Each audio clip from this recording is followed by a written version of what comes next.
Chào tất cả mọi người đã quay lại với channel của mình là Gia Hiếu Trai TV.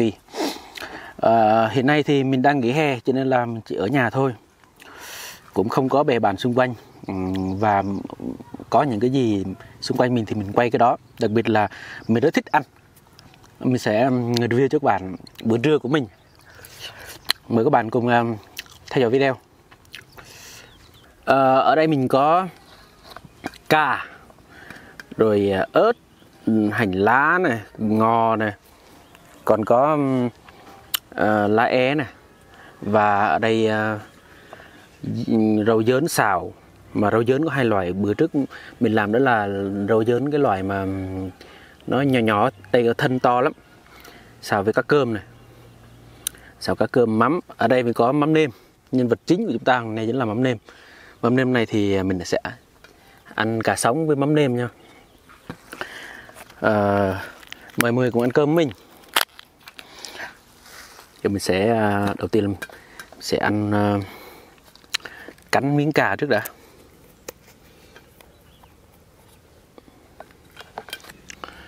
Mình sẽ cắn miếng cà trước nha.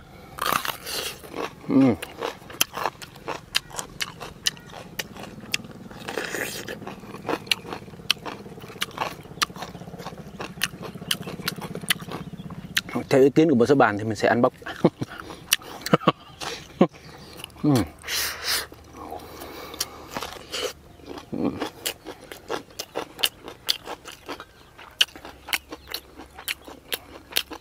Ngấm lên là mình giả với ớt, bột ngọt, tỏi, bỏ xíu đường.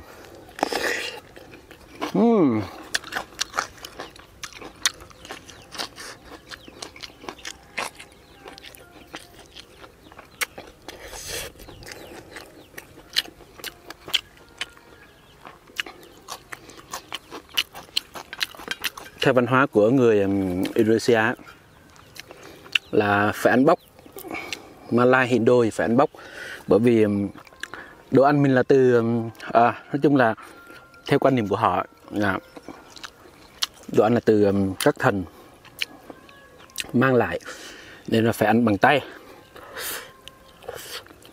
để thể hiện sự tôn trọng. Không ăn muỗng đuổi hết nha, bỏ trên lá chuối hay là trên cái dĩa và cứ thế mà ăn bóc thôi. Nhưng mà không phải là mất vệ sinh đâu nha các bạn. Trước khi ăn phải rửa tay thật sạch nha. Đó là một điều lệ của những người mà theo đạo Hồi á. Đây là ếch. Mình nó không hợp lắm. Ăn với cá thôi, đây cá cơm này.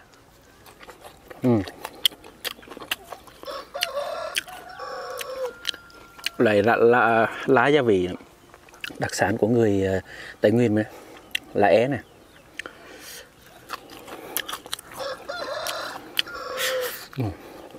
Chấm hành.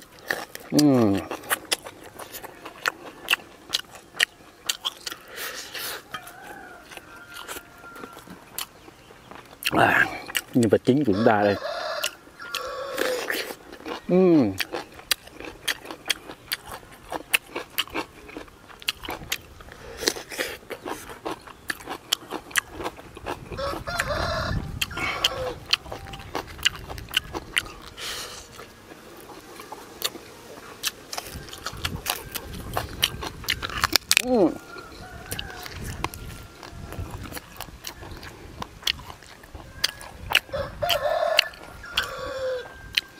Ở phía sau ở đây thì cây cối tùm nên là muỗi nó hơi nhiều tí. Mặc dù bây giờ buổi trưa giờ này cũng khoảng 1 giờ rồi các bạn, nhưng mà muỗi nó vẫn còn rất là nhiều.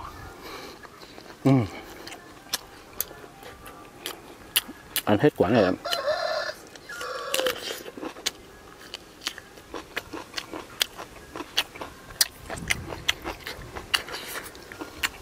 Quá tuyệt vời.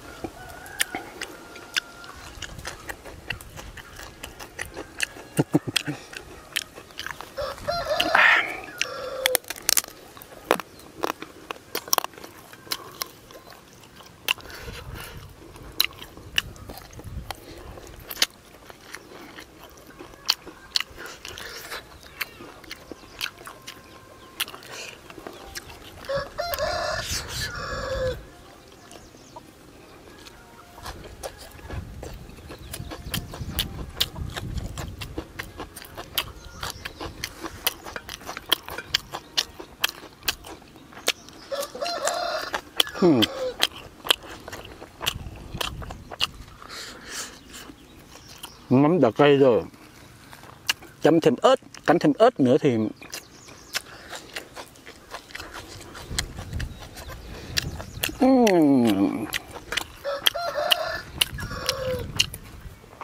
ở đây mà có thêm hải sản nữa chấm vô nữa thì ngon tuyệt của mèo. Đây quả thứ hai các bạn.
Cơm trên tay phải liếm cho hết, không rất là phí. Hành mà chấm mắm nêm thì không còn gì để bàn nữa.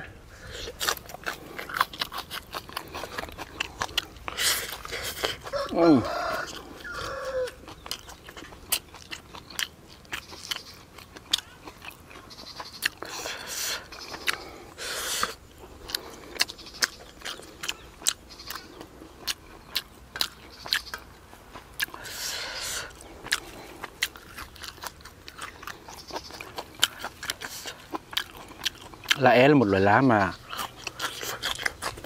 không thể thiếu được khi ăn cơm với cá, với cà. Nhưng mà với mắm thì chắc là không hợp lắm, đặc biệt là mắm nêm.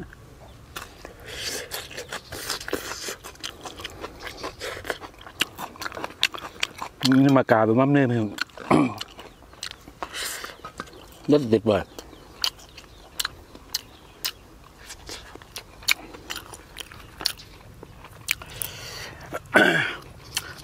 Ăn mắm nêm thì các bạn chọn cái loại mắm nào mà mắm đóng chai ấy.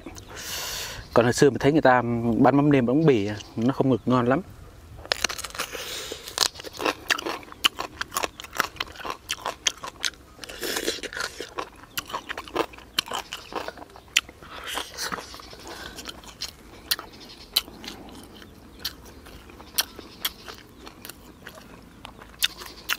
Các bạn đừng nói ăn mất vệ sinh nha.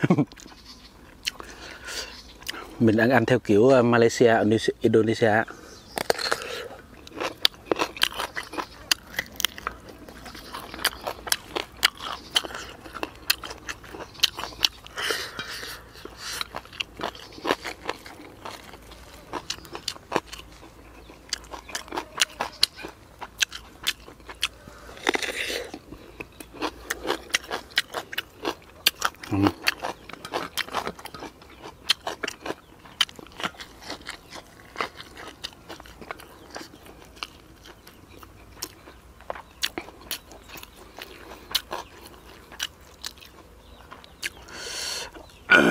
Các bạn có thể thấy ở đây, không biết máy có lên nét được không.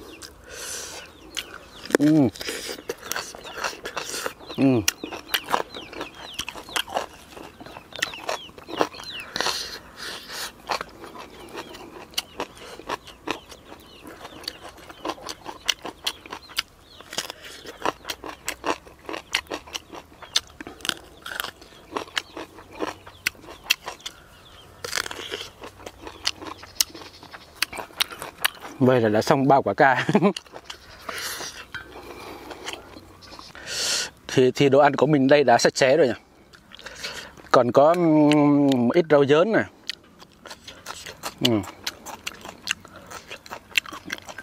Hành lá một ít rồi. Cơm cũng hết rồi. Quá là ngon. Bên kia có con gà, nếu mà lấy gà chấm ở đây thì chắc con nữa. Cảm ơn các bạn đã theo dõi hết video này nha. Nếu mà các bạn thấy thú vị thì hãy cho mình một like, một chia sẻ, một đăng ký kênh. Hẹn gặp lại các bạn trong những video lần sau.